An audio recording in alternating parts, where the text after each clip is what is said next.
All right, welcome back to Afton Woodworks. I am back on the office table. If you recall, I routed using the Shaper Origin this hem, and I'm preparing now. What I'm going to do next is I'm going to smooth out, I'm going to sand these edges a little bit. They're pretty rough. And then I'm going to flip this over, and it's time to build the base of this to attach the staves, which become the legs. So I'm just going to use a little 220 here with my Festool, if I can stop wrestling with it, and just clean up these edges a little bit.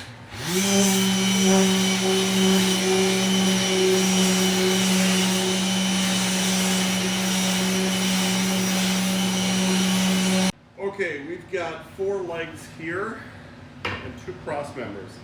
I think what I'll do, I don't want to sand these like super clean. I'm going to sand them a little bit. I do really like the character. Let's hit them with a little 220, see what we get.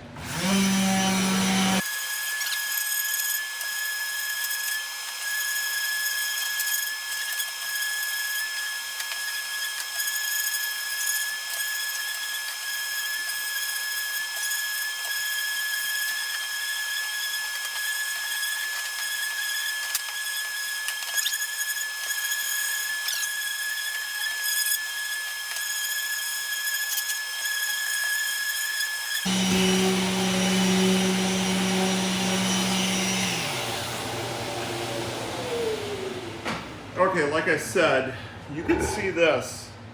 It's a little wobbly, and that's common with a wine barrel, I guess. There's a tongue and groove here. Actually, is that good?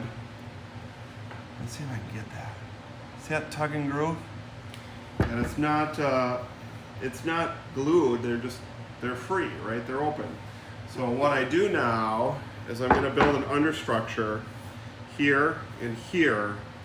Screw and glue that, and that'll create a stable top, and from there I can start adding the legs to it. So let's do that next. Okay, the first thing we need to do here is clean up. Shop's a mess. We need to find dead center, and I got a hole here, and I have this, it's like a Woodpecker's, but it was a cheaper brand. I should probably upgrade to Woodpecker.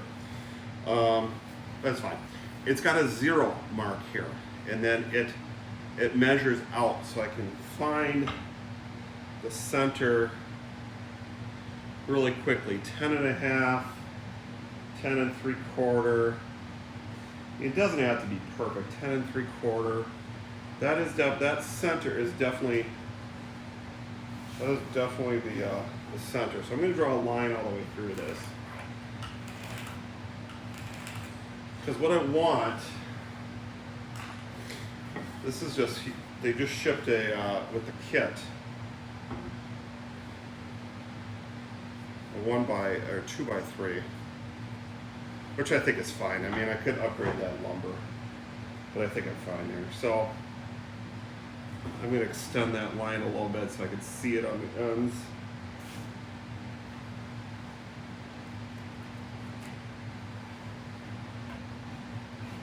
Okay, so this is the bottom of the leg. This is the top. They just butt in there. You pre-drill the holes and you screw them in, and then those cross members will come on there. Looks like they've cut it. Yeah, they were smart. They cut it at an angle, a consistent angle. Yeah, thank you guys. Consistent angle, whereas if that lays flat, you will have a consistent placement of each leg. So I'm going to pre-drill these and start assembling. Okay, I have pre-drilled these holes. They said decking screws with the Torx, which is fine. They're colored, but I did countersink them a little bit. So now, do I want to put any glue on this? I think I'm going to put a little glue. It's not long grain to long grain, so we'll put a little glue there. It's underneath. If there's a little squeeze out, that'll be fine.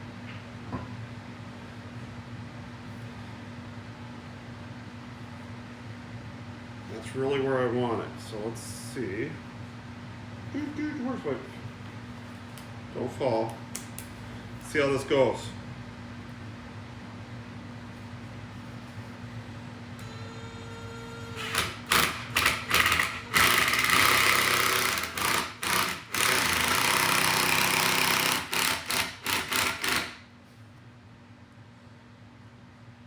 Trying to be very careful not to crack that oak. I could have countersunk it a little bit more. You know what, I'm gonna do that. I'm going to come out.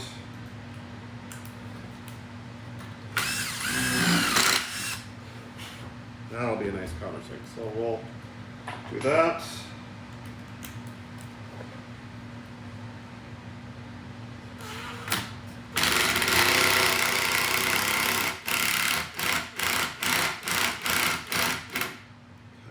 Back this one out and re-countersink it a little bit.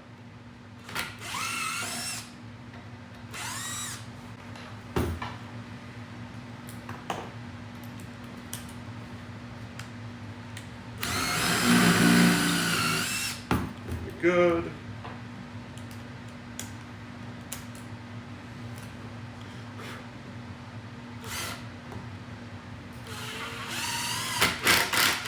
Perfect, nice and flush. Nice and strong too. All right, so we just do that on the other 4. And what I'm doing is I'm coming up 3/4 of an inch. Make sure I'm doing the right inch. Drawing a line. Then coming in 3/4 of an inch as well.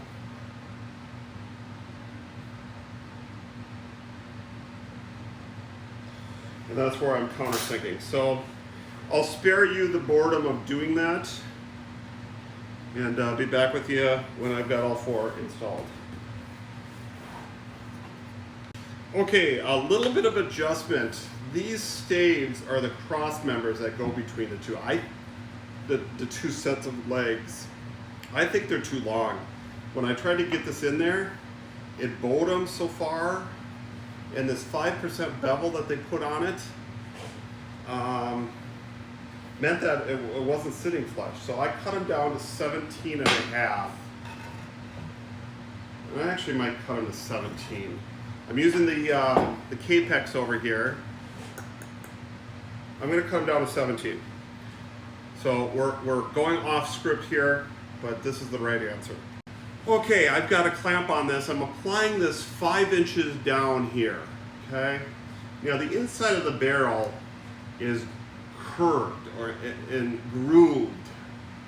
So you're not gonna get a flush seat on that, which is fine. So I'm not going to glue this because I don't want runout. This is definitely something you would see, but I'm certainly gonna pre-drill. And they gave me a couple screws, but not enough screws. But I have some. Aha! I have deck screws as well. Yay, same color. But not long enough. Damn it. Either too long, well, okay, I'll make these work. 2, 4, 6, 8. All right, we've got the same deck screws.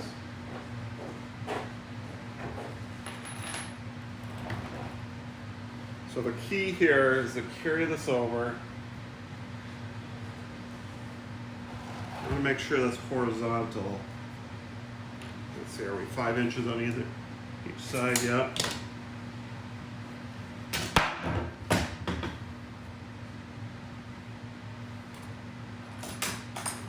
And then let's bring those together.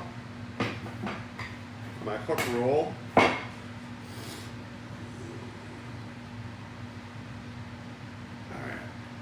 That's where that is going to go. So I'm going to pre-drill that now.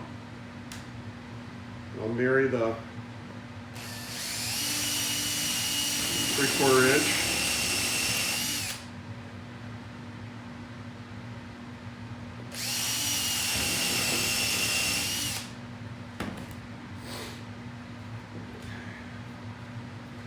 Yeah, I'll try to, I just don't know if we're going to get any connection here. We'll put a little wood glue on.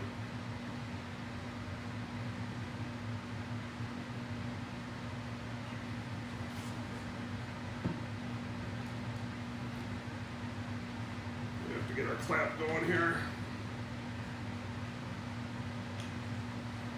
Stay. Boy, I'm just not doing a good job keeping my tools organized here.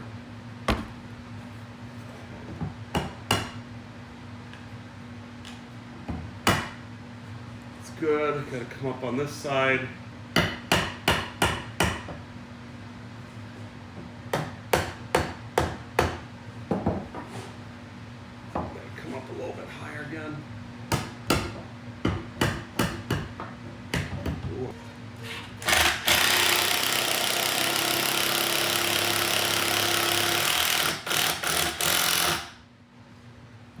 Nice and tight.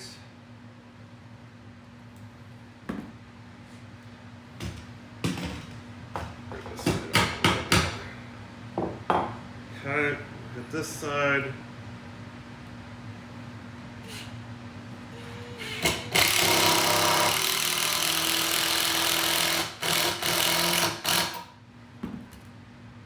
Okay, nice and tight. Okay, I have cut the cross members to 16 inches, which is 1 inch less than the one above it at 17, and that compensates for the 1 inch material of wood. I've pre-drilled into the staves, but I'm going to countersink now.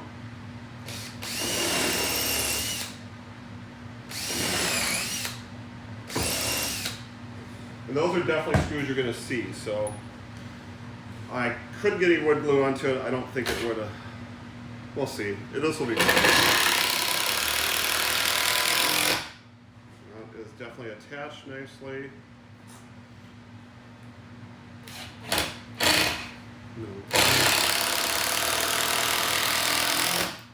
Same there. All right, I got it sitting nearly flush. It's going to be on a rug, and I'm not sure if it's the MFT table wiggling or this table. Probably this table a little bit. I'm sanding it now. It looks like this might be calcium deposits, which is really cool. But I am sanding that out and getting it ready for finish. I think it turned out really well. We're not done, but I like it. I like the rustic look of it. So I will sand, and then I'll bring you back when it's time to finish. All right, so we have everything assembled, and it's time to finish. I am going to use a new product from William Douglas Company. I was watching one of his YouTube videos, and he said something. I typically use, he was comparing Osmo and Rubio, which are two popular finishes that are considered a hard wax finish. And he made a comment that he didn't like it on white oak or white wood because it yellows it. And I agree with him. I don't want to see this yellow. So he formulated this. I don't know if it's any good. I'm a little worried about using it, but I've got to take a risk.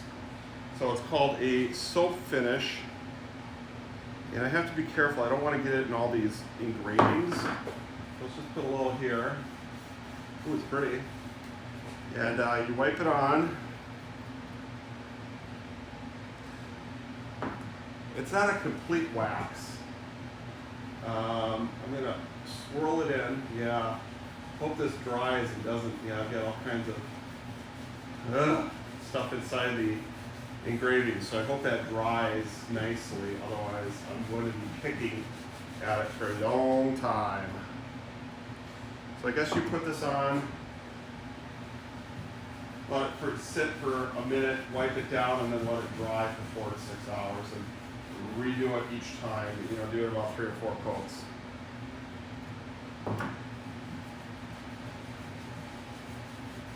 All right, I think the disaster averted. What I did is I used my air compressor to blow that. It's almost a lotion-like. Get that out of there, and then I wipe that down, because I think if I would have let that dry, it would have hardened, and I'd be picking at it for years to come. So we're gonna let this dry for we're gonna go overnight, and we'll do another coat tomorrow and see what it looks like. All right. Hey, welcome back to Afton Woodworks. As you know, as you can see here, I've finished the project. We've got a new office table in my home office. This is where I spend probably 40 to 50, maybe 60 hours a week, depending on the time of the year, sitting right here in front of this computer with this backdrop for everybody that watches me on WebEx calls. So I decided to spice it up with a bigger table. The table I had here was just much too small. So this is a wine barrel kit that you can order on Etsy. They'll ship it to you and you put it together as you saw I made how I made it.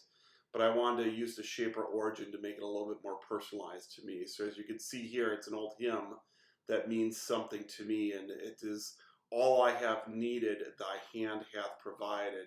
Great is thy faithfulness, Lord, unto me. And I'm hoping this becomes a daily reminder for me about just how blessed my family is. So I hope you've enjoyed this project. Thanks for following me, and on to the next project. Thanks.